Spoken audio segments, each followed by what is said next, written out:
Actualidad Radio, la información nunca sonó tan bien.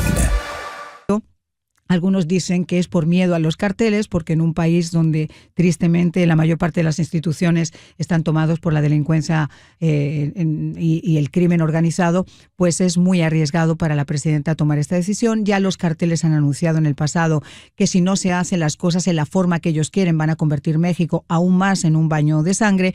Y hay otros que decían, bueno, pero ¿y Estados Unidos qué haría con esas tropas aquí en territorio mexicano? Pero cuando hubo una encuesta, y fue muy interesante porque hace aproximadamente 2 meses o 3 meses, cuando se anunció que a los carteles los iban a decretar como grupos terroristas, con lo que eso implicaba, pues a muchos mexicanos decían, no, pero si nosotros estaríamos encantados que los desplieguen aquí, ojalá y pudieran venir y limpiar todo esto como lo tenemos. Bueno, esas son diferentes opiniones, pero yo he querido contar con una mujer que admiro muchísimo desde que pude conversar con ella la primera vez, que es una verdadera experta, especialista en temas de seguridad nacional entre México y Estados Unidos, ex subsecretaria adjunta de Defensa para Política y Apoyo Antidrogas del Departamento de Defensa de Estados Unidos. Estoy hablando de Ana María Salazar, a quien quiero darle la bienvenida. Muchísimas gracias, señora Salazar, por acompañarnos. ¿Qué tal? ¿Cómo estás? Muy buenos días, muchos saludos desde la Ciudad de México. Y mira, esta propuesta de enviar tropas a México no es la primera vez que lo hace Donald Trump. Cuando fue presidente hace 8 años, hizo la misma propuesta al entonces presidente Enrique Peña Nieto. ¿Y por qué sabemos esto? Porque hubo una conversación entre el presidente Peña Nieto y Donald Trump que se filtraba a los medios de comunicación, donde exactamente decía lo mismo: hay bad hombres en México, nosotros podemos mandar nuestros mejores soldados para ir a enfrentarlos. Entonces, entonces yo creo que es importante decirlo, no es la primera vez que lo dice. Lo que sí creo que complica la discusión es que cuando le preguntan al presidente Donald Trump sobre esto, viene en el vuelo de ayer, él le dicen a él, no, pues que la presidenta dijo que no. Y él dice, sí, dijo que no porque tiene demasiado miedo de decir que sí. Y eso no se puede decir. O sea, en verdad, si es una propuesta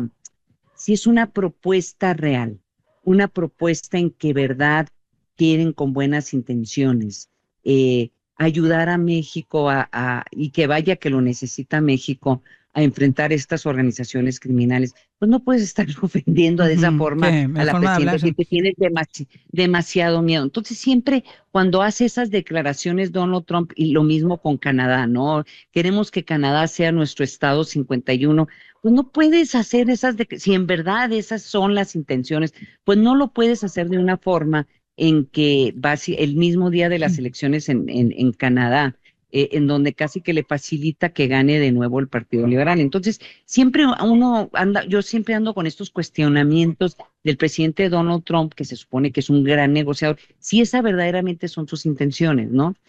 O tiene otras intenciones, porque ha habido, el momento en que se declararon estas organizaciones criminales como grupos terroristas, en cierta forma abre otro abanico de propuestas y de opciones que podrían ser muy útiles para enfrentar esas organizaciones criminales sin que Estados Unidos tenga que enviar tropas. Es que imagínate o sea, ponte en la cabeza esa imagen de que entren al país, a México, ¿cuántos van a ser? 10,000 soldados, van a mandar un comando, o sea, nomás imagínate la logística de esto. Entonces, el problema es que hay formas de apoyar a México, pero el enviar 10,000, 100,000 tropas, o sea, ¿cuántas tropas tienes que enviar para poder ayudar a México en enfrentar estas organizaciones? O a lo mejor son tropas de élite, pero fuera de cómo se haga la forma,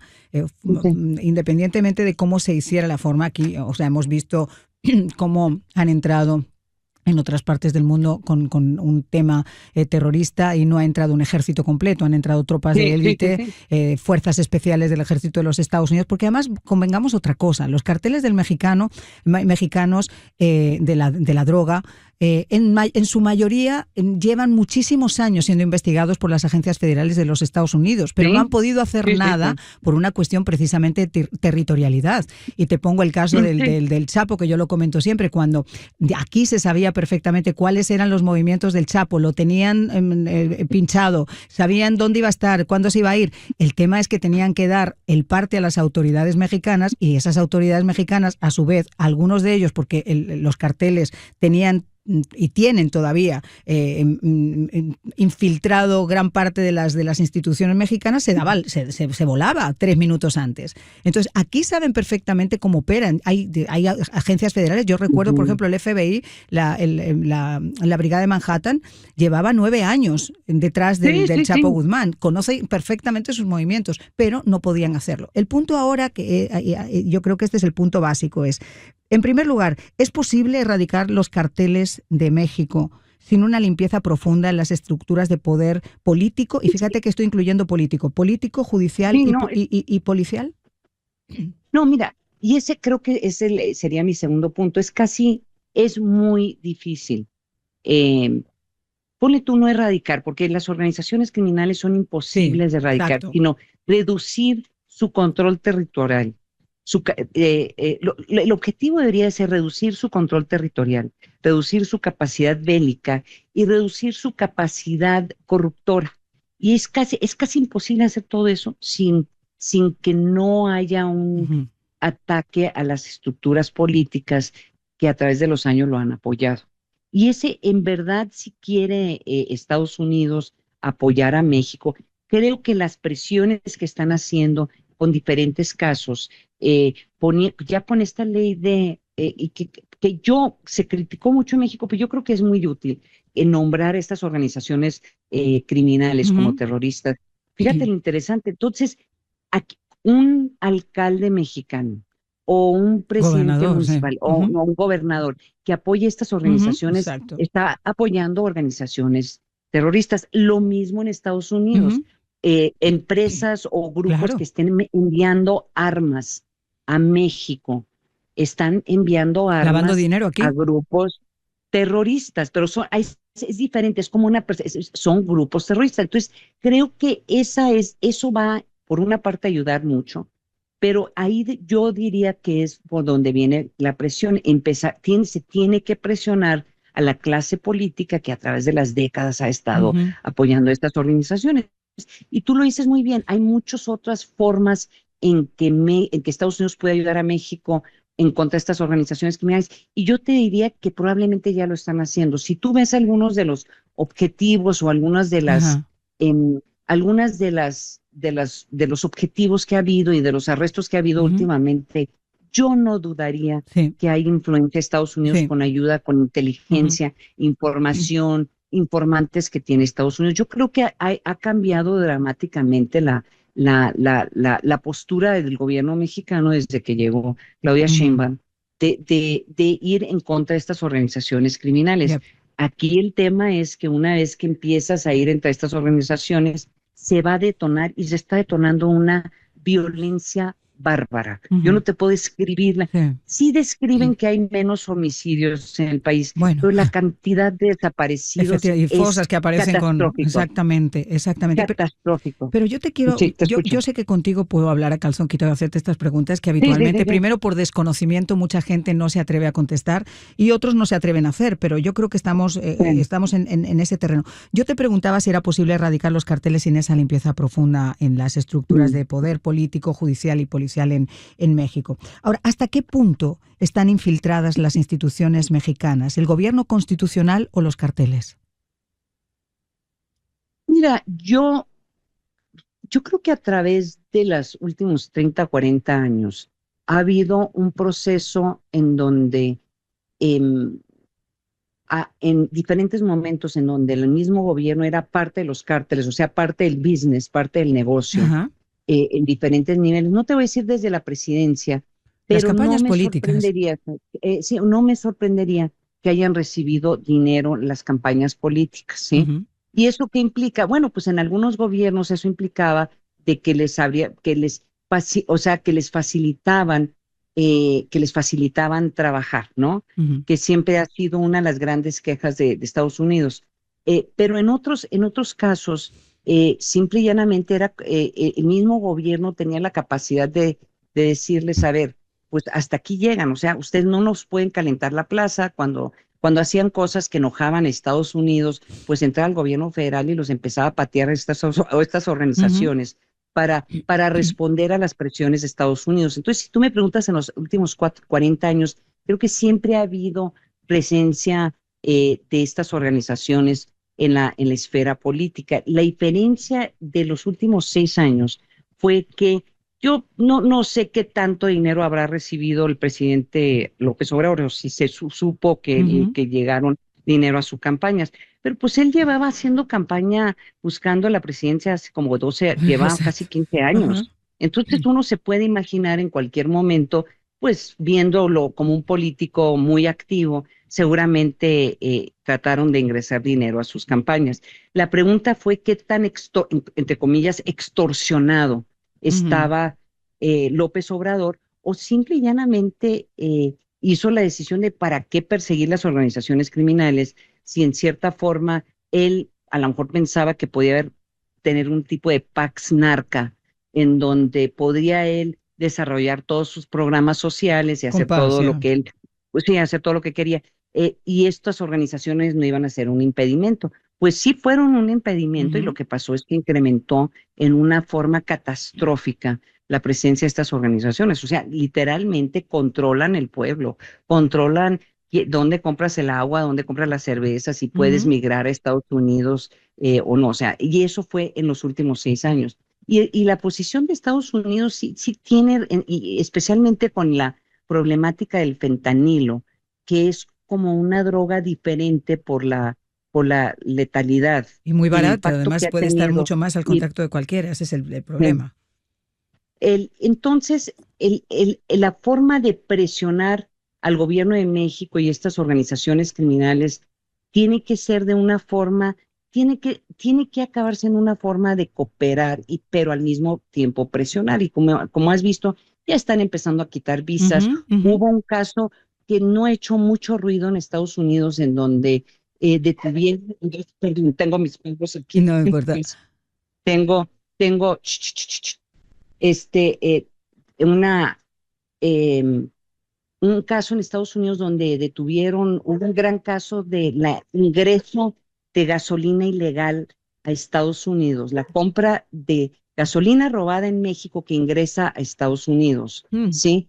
Eh, en donde los que organizan esto es uno de los cárteles, es el cártel Jalisco Nueva Al Jalisco. Generación, o sea, Ujú. todo, sí, y por allí estaban, entran, no sabes qué cantidad de ingresos Wow. a estas organizaciones. Entonces, el enfoque tiene que ser no solamente en el tema del fentanilo, sino cualquier Por actividad supuesto, que el tráfico permita humano, estas. cualquier cosa.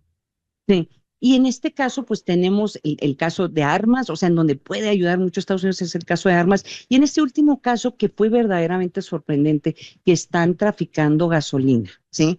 Entonces, uso Ujú. esos dos ejemplos porque el tema del fentanilo y la verdad, las dificultades que va a tener el gobierno de Ujú. Estados Unidos para que pueda reducir el número de muertos en Estados Unidos del consumo de fentanilo no va a ser necesariamente persiguiendo las organizaciones aquí en México. Ujú. Ujú. Va a ayudar a que entre tal vez un poquito menos de fentanilo, pero pues por las mismas características y como lo dices tú, es muy barato y pues casi cualquier persona puede traer una Por bolsa supuesto. millonaria para cruzar. Entonces, la otra parte, de la estrategia va a tener, en términos políticos para el presidente Donald Trump, es cómo detener el consumo en Estados Unidos de una droga que ha sido, si no es fentanilo, va a ser algún Ujú. opiácido o va a Yep. ser heroína. Entonces tiene que estarse moviendo la estrategia en Estados Unidos de tratar de ir agarrando y fortaleciendo el consumo en Estados Unidos, o sea, no fortaleciendo los programas para Ujú. evitar el consumo, pero por otra parte, esa misma estrategia está focalizándose en las organizaciones. Tal El- vez el fentanilo es importante, pero en las organizaciones en sí, porque si nomás te enfocas en el fentanilo, tal vez yo. por razones Ujú. políticas y se entiende, no va a tener mucho impacto Claro, yo a creo de mediano todas ni a largo formas, plazo. creo, Ana María, de todas formas, que el tema, el fentanilo es un enemigo silencioso que de hecho también entró en las discusiones que está teniendo con China en estos momentos el presidente, porque Sí, China vio facilísimo entregarle sí, esa fórmula a los carteles mexicanos, porque es una forma también de atentar contra los Estados Unidos sin un ejército y sí, sin sí, sí, necesidad de hacerle una sí. guerra directa. O sea, ese es el verdadero problema que han tenido. Los carteles del narcotráfico vieron un negocio muy, muy bollante y empezaron a fabricarlo en Culiacán y a pasarlo Mm, después a Estados Unidos, pero eso viene directamente de México. El tema aquí es, y eso es lo que, fíjate, tú te encuentras, a veces dicen que cuando uno quiere, puede.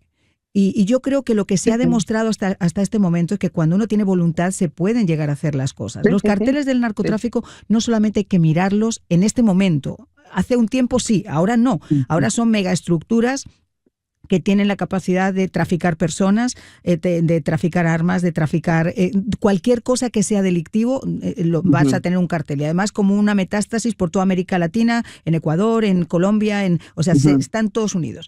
El problema que hay aquí ahora es que si tú ya no los estás viendo solamente con los ojos de que sean carteles del narcotráfico, sino también del tráfico humano, lo que hizo Claudia Sheinbaum de destacar en la frontera 10.000 agentes para que pudieran supervisar desde el lado mexicano también esa frontera Ujú. sur, ha funcionado. O sea, ahora mismo el que Mira, tengamos una sí, frontera blindada es sí, también en gran medida y en gran parte gracias al sí. esfuerzo que ha hecho México para reforzarlo desde ese lado. Pero durante mucho tiempo decían que no Mira, se podía y se pudo. no, pero no fueron los 10.000 soldados. Es que también hay muchas cosas visuales, políticas. 10.000 soldados en una frontera de ese tamaño son cacahuates. Ajá, No fue por eso. Fue porque empezaron a detener a los migrantes desde la frontera sur. exacto. Empezaron pues básicamente los migrantes que estaban ya aquí en México les empezaron a deportar más. O sea, los 10.000 migrantes fue como como dicen en inglés, un token, ¿no? Para que se viera, para que se escuchara bien políticamente. Pero 10.000 soldados, igualmente al otro lado de la frontera. El número de soldados que tiene Estados Unidos en la frontera son cacahuates si en verdad Ujú, quieren detenerlo ujú. de esa forma. México encontró una fórmula y como dices tú, cuando se quiere, se puede, ¿sí? Eh, en el término, pero en lo que se refiere al tráfico de fentanilo, ya es un tema, mira, si pone tú que empiecen a planear operaciones especiales. Hubo una nota en CNN que también se perdió por tantas notas que hay, donde decía que estaba considerando el Pentágono llevar a cabo operaciones especiales en México, que podría incluir ataques por drones, ¿sí? Mm. La nota se perdió, pero fíjate, lo que les preocupaba a las personas que filtraron esto es el impacto legal de empezar a llevar a cabo estas operaciones especiales en México por si llegasen a afectar a alguna persona, un estadounidense o algún interés estadounidense, alguna empresa estadounidense. O sea que por hacer estos ataques, es muy diferente hacer un ataque de drones al otro Ujú. lado del mundo que hacer un ataque de drones pues en un país donde hay tanta interconexión de personas y de empresas y de intereses estratégicos, ¿no? Entonces, el problema yo creo que hay muchas personas que están buscando, pues, hagamos que hagan Estados Unidos un ataque con un misil, ¿verdad? Yeah. Que fue también algo que Donald Trump quiso hacer la primera administración y le decían, los del Pentágono decían, no se No. puede Ujú, hacer, no lo hagamos. Si lo hacemos, estamos abriéndonos a, más allá de olvídate los problemas legales, que obviamente este presidente ajá, no le preocupa tanto, ujú. sino estamos ante una eventualidad de tener, en lugar de buscar un mecanismo a mediano a largo plazo de resolver el problema, mandas un misil y jamás se va a poder hacer alguna operación en conjunto o tratar de coordinarse entre México y Estados Unidos, especialmente si acabas matando soldados o Ujú. acabas matando por hacer porque dicen que son quirúrgicas. Mira, yo no sé si se puede llamar quirúrgico o no, que yo te voy a pedir que me acompañes si puedes un minutito en una pausa que tenemos que hacer de 2 minutos 40 segundos muy rapidito y regresamos, porque el tema además de todo esto es hasta qué punto todos esos esfuerzos. Hay una encuesta que salió también en la cadena CNN después de que se decretaran que los carteles del narcotráfico iban a ser grupos terroristas y se les iba a mirar como tal.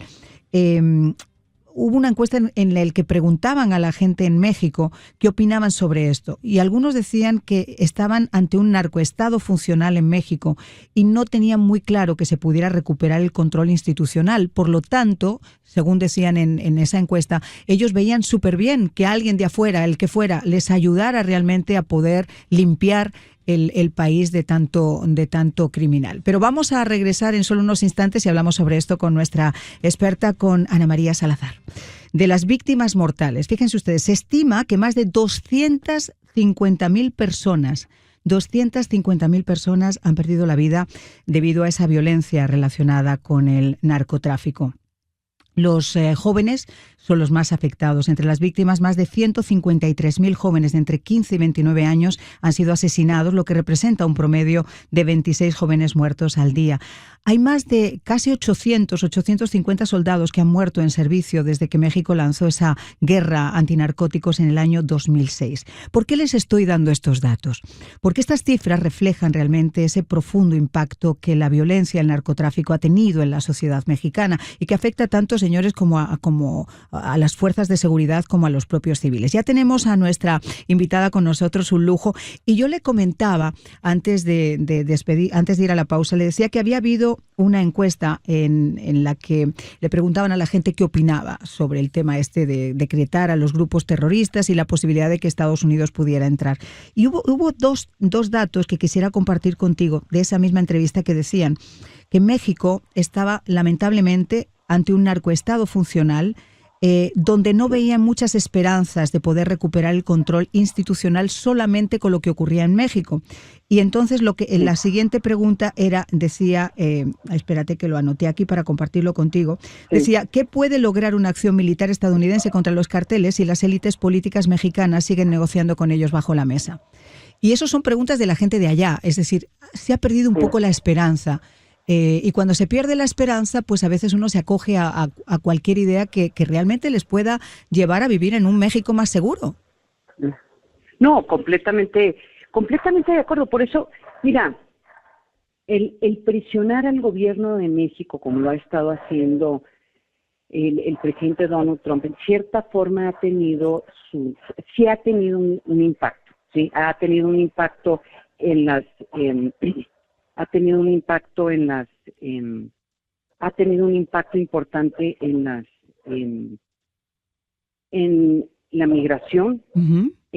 Ha tenido un impacto importante en la persecución de estas organizaciones criminales y las detenciones que se ha habido últimamente.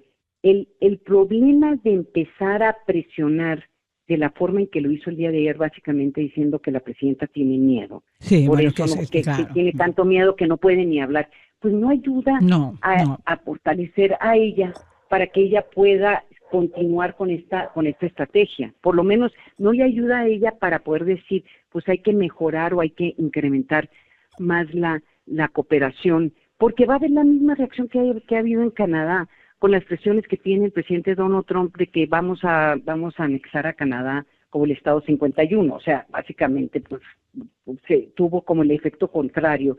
Si en verdad era esa lo que estaba buscando Donald Trump.